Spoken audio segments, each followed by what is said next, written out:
नमस्कार, स्वागत आहे तुमचं आपल्या मराठी चॅनलवर। आजचा विषय म्हणजे राजा शिवाजी, छत्रपती शिवाजी महाराज यांच्यावर आधारित हा चित्रपट आलेला आहे। मराठीतील अतिशय मोठा जवळपास 100 करोडचं बजेट असलेला हा चित्रपट रिलीज झालेला आहे। जवळपास आठवडा झालेला आहे आता, आणि याचं कलेक्शन अपेक्षेनुसार तेवढंच वाढताना आपल्याला दिसतंय। मराठीतील मोठमोठे चित्रपटाला मागे पाडताना हा चित्रपट आपल्याला दिसतोय। नक्कीच आपण राजा शिवाजी या चित्रपटाचं कलेक्शन आतापर्यंत किती झालेलं आहे हे बघणार आहोत, आणि तसेच अजून कोणकोणते मराठी चित्रपट ज्यांनी यादीमध्ये नाव समाविष्ट झालेले त्यावर सुद्धा आपण एक चर्चा करणार आहोत। त्यामुळे अजूनही चॅनल सबस्क्राइब केले नसेल तर एकदा नक्की करा। चला पुढे बोलूया।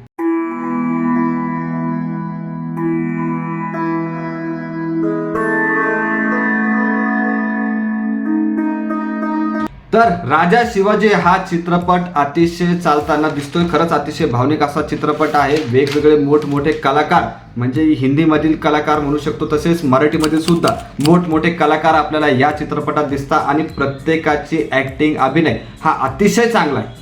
आता यामध्ये जर आपण बघितलं तर नक्कीच मोठमोठे कलाकारांमध्ये नाव घ्यायचं झालं तर सर्वप्रथम रितेश देशमुख छत्रपती शिवाजी महाराज यांच्या भूमिकेमध्ये आपल्याला दिसतोय। त्यानंतर जेनेलिया सईबाईंच्या भूमिकेत आपल्याला या चित्रपटात दिसतीये। त्यानंतर फरदीन खान, त्यानंतर आपण जर बघितलं तर संजय दत्त, अतिशय चांगले ॲक्टिंग, नक्कीच निगेटिव्ह ॲक्टिंग आहेत म्हणू शकतो आपण, निगेटिव्ह अभिनय केलेला आहे। अफजल खान याच्या भूमिकेत आपल्याला संजय दत्त दिसतोय, परंतु अत्यंत चांगली ॲक्टिंग त्याने सुद्धा केलेली आहे।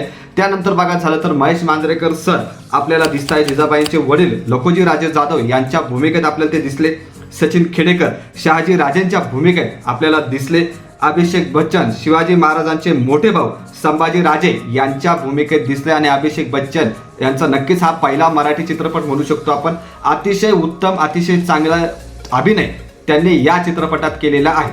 म्हणजे एक एक अभिनयाचं क्षण जर आपण बघायचं झालं तर अत्यंत चांगले आहे। त्यानंतर पुढे जर बघायचं झालं तर जितेंद्र जोशी आपल्याला गोपीनाथ पंत यांच्या भूमिकेत दिसत आहे। त्यानंतर विद्या बालन आदिलशहाची पत्नी बडी बेगम याच्या भूमिकेत आपल्याला विद्या बालन दिसते। तर नक्कीच मोठमोठे कलाकार, आणि तसेच आपण जर बघितलं तर सलमान खानची एंट्री सुद्धा अत्यंत कडक। सलमान खान जीवा महाल यांच्या भूमिकेत आपल्याला दिसले। जी एंट्री झाली नक्कीच अतिशय चांगली होती। तर नक्कीच मोठमोठे कलाकार या चित्रपटात आहे। बिग बजेट चित्रपट आहे, आणि त्याच प्रमाणात हे कलेक्शन करताना दिसतोय। तर आता वळूया कलेक्शन। राजा शिवाजी या चित्रपटाचं कलेक्शन आतापर्यंत किती झालं, पर डे किती होतं ते नक्कीच आपण बघूया। तर पहिल्या दिवशी या चित्रपटानं ओपनिंग पहिल्या दिवशी 12.40 करोड एवढी कमाई या चित्रपटाने केलेली आहे। अत्यंत चांगली ओपनिंग, म्हणजे सर्वात जास्त ओपनिंग या चित्रपटाला मिळाली मराठी सिनेसृष्टीमध्ये, 12.40 करोड। आणि त्यानंतर जर बघायचं झालं तर दुसऱ्या दिवशी जर बघायचं झालं तर 11.50 करोड 11.50 करोड एवढी कमाई या चित्रपटानं दुसऱ्या दिवशी केली।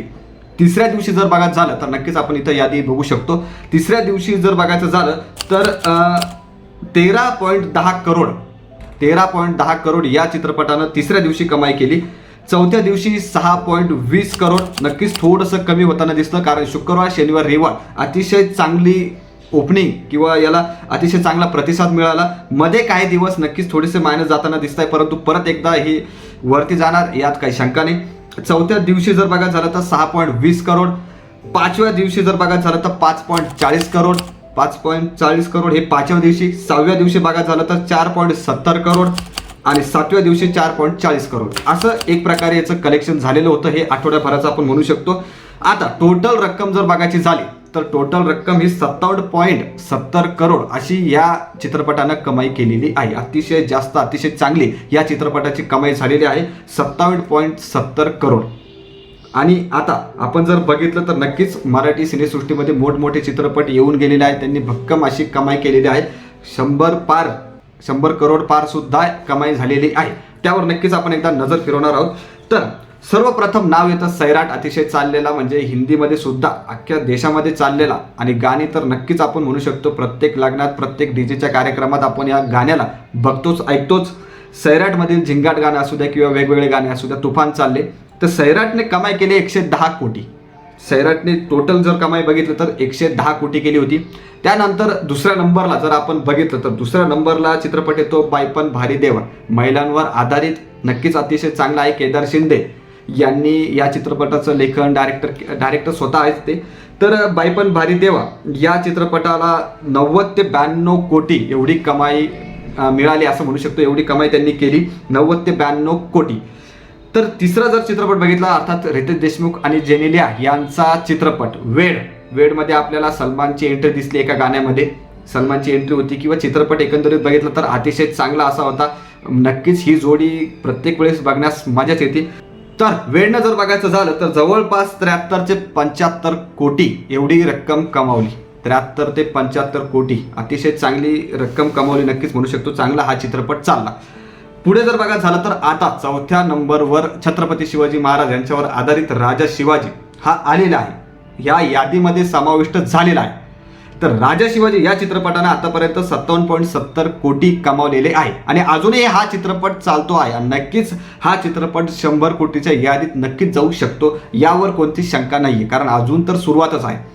5वा चित्रपट बघायचा झाला तर नट सम्राटने जवळपास 50 कोटी कमावलेले आहे. आतापर्यंत जर बघितलं तर 50 कोटीपर्यंत आले. तर हे आतापर्यंतचं कलेक्शन म्हणू शकतो आपण या संपूर्ण चित्रपटांचं आणि नक्कीच या मोठ्या यादीत राजा शिवाजी हा चित्रपट समाविष्ट झालेला आहे. तुम्ही हा चित्रपट बघितला का? हा चित्रपट कसा वाटला नक्की कमेंट करून सांगा. बाकी व्हिडिओ आवडला असेल तर सबस्क्राईब करायला विसरू नका. धन्यवाद.